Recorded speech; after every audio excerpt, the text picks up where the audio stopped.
স্বাগতম জানাই। তো বন্ধুরা, আজকের এই ভিডিওতে আমরা যে বিষয় নিয়ে আলোচনা করব সেটা হলো পল্লীগ্রাম টিভি চ্যানেলের সেরা ৮ জন নায়িকার মাসিক বেতন, অর্থাৎ বর্তমান সময়ে তাদেরকে প্রতি মাসে কত টাকা করে পারিশ্রমিক দেওয়া হয়ে থাকে সেই নিয়েই আজকের ভিডিও। সুতরাং বন্ধুরা, আজকের এই ভিডিওটি খুবই ইন্টারেস্টিং এবং ধামাকাদার হতে চলেছে। তো বন্ধুরা, তোমাদের কাছে একটাই রিকোয়েস্ট, ভিডিওটাকে স্কিপ না করে পুরো শেষ পর্যন্ত দেখবে। তো বন্ধুরা, বেশি কথা না বাড়িয়ে চলো ভিডিওটি শুরু করা যাক। আর হ্যাঁ বন্ধুরা, ভিডিও শুরুতেই তোমাদেরকে একটা কথা বলে রাখি যে বর্তমান সময়ে পল্লীগ্রাম টিভি চ্যানেলের নায়ক নায়িকাদের মাসিক বেতনের পরিবর্তে পার ভিডিও হিসেবে পারিশ্রমিক দেওয়া হয়ে থাকে। তো বন্ধুরা, চলো এবার ভিডিওটি শুরু করা যাক। তো বন্ধুরা, আমাদের লিস্টে শুরুতেই ৮ নম্বরে রয়েছে ছোট সালমা। বন্ধুরা, ছোট সালমার আসল নাম হলো সালমা খাতুন এবং বন্ধুরা, ছোট সালমাকে তোমরা পল্লীগ্রাম টিভি চ্যানেলের বেশিরভাগ ভিডিওতে পার্শ্ব চরিত্রে দেখতে পাবে। তো যাই হোক বন্ধুরা, ছোট সালমাকে বর্তমান সময়ে পার ভিডিওতে ৫,০০০ টাকা করে পারিশ্রমিক দেওয়া হয়ে থাকে। কিন্তু বন্ধুরা, এর আগে যখন মাসিক বেতন দেওয়া হতো তখন প্রতি মাসে পল্লীগ্রাম টিভি চ্যানেল থেকে ছোট সালমাকে ২৫ থেকে ৩০,০০০ টাকা করে দেওয়া হতো। তো বন্ধুরা, এরপর আমাদের লিস্টের ৭ নম্বরে রয়েছে মৌসুমী খাতুন। বন্ধুরা, মৌসুমী খাতুন একজন পল্লীগ্রাম টিভি চ্যানেলের প্রধান নায়িকা, কিন্তু বন্ধুরা বর্তমান সময়ে পারিবারিক ঝামেলার কারণে মৌসুমী খাতুনকে তেমন আর পল্লীগ্রাম টিভি চ্যানেলে কাজ করতে দেখা যায় না। কিন্তু বন্ধুরা, আগে যখন মৌসুমী খাতুন পল্লীগ্রাম টিভি চ্যানেলে নিয়মিত কাজ করত তখন তাকে প্রতি মাসে ৩০ থেকে ৩৫,০০০ টাকা করে মাসিক বেতন দেওয়া হতো। তো বন্ধুরা, এরপর আমাদের লিস্টের ৬ নম্বরে রয়েছে বর্ষা খাতুন। বন্ধুরা, যদিও বর্ষা খাতুনকে বর্তমান সময়ে পল্লীগ্রাম টিভি চ্যানেলে কাজ করতে দেখা যায় না, কিন্তু বন্ধুরা তোমরা যদি পল্লীগ্রাম টিভি চ্যানেলের ভিডিওগুলি শুরু থেকে দেখে থাকো তাহলে তোমরা দেখতে পাবে যে পুরনো দিনগুলিতে বর্ষা খাতুন পল্লীগ্রাম টিভি চ্যানেলে নিয়মিত কাজ করত।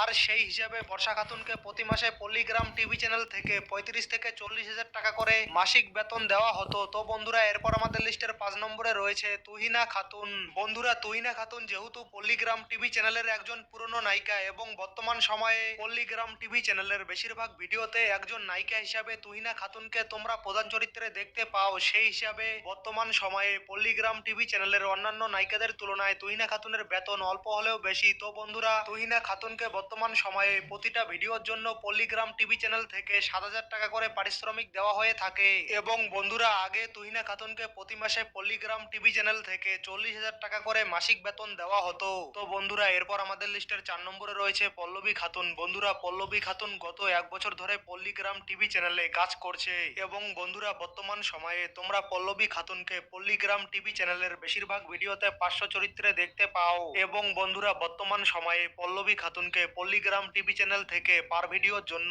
৪,০০০ টাকা করে পারিশ্রমিক দেওয়া হয়ে থাকে এবং বন্ধুরা, এর আগে পল্লবী খাতুনকে প্রতি মাসে পল্লীগ্রাম টিভি চ্যানেল থেকে ২৫ থেকে ৩০,০০০ টাকা করে মাসিক বেতন দেওয়া হতো। তো বন্ধুরা, এরপর আমাদের লিস্টের ৩ নম্বরে রয়েছে শ্রাবণী খাতুন। বন্ধুরা, তোমরা যদি পল্লীগ্রাম টিভি চ্যানেলের ভিডিওগুলি নিয়মিত দেখে থাকো তাহলে তোমরা নিশ্চয়ই জানো যে শ্রাবণী খাতুন পল্লীগ্রাম টিভি চ্যানেলের খুবই পুরনো একজন নায়িকা এবং পল্লীগ্রাম টিভি চ্যানেলের শুরু থেকে এই পর্যন্ত শ্রাবণী খাতুন পল্লীগ্রাম টিভি চ্যানেলে নিয়মিত কাজ করেই চলেছে।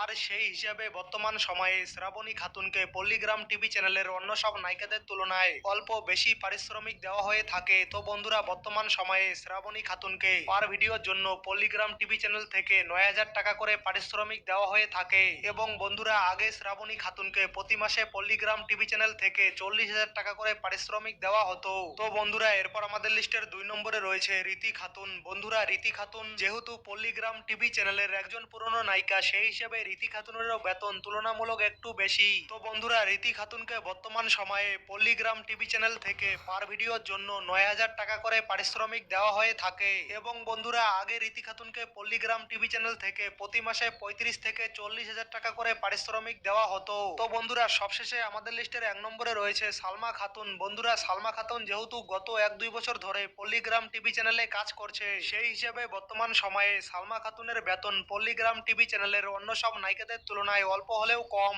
এবং বন্ধুরা বর্তমান সময়ে সালমা খাতুনকে পল্লীগ্রাম টিভি চ্যানেল থেকে পার ভিডিওর জন্য ৭,০০০ টাকা করে পারিশ্রমিক দেওয়া হয়ে থাকে এবং বন্ধুরা, আগে সালমা খাতুনকে প্রতি মাসে পল্লীগ্রাম টিভি চ্যানেল থেকে ২৫ থেকে ৩০,০০০ টাকা করে মাসিক বেতন দেওয়া হতো। তো বন্ধুরা, এই ছিল আজকের ভিডিও। তো বন্ধুরা, এই ছিল পল্লীগ্রাম টিভি চ্যানেলের সেরা ৮ নায়িকার মাসিক বেতন। তো বন্ধুরা, ভিডিওটা তোমাদের কাছে কেমন লাগলো তা অবশ্যই কমেন্ট বক্সে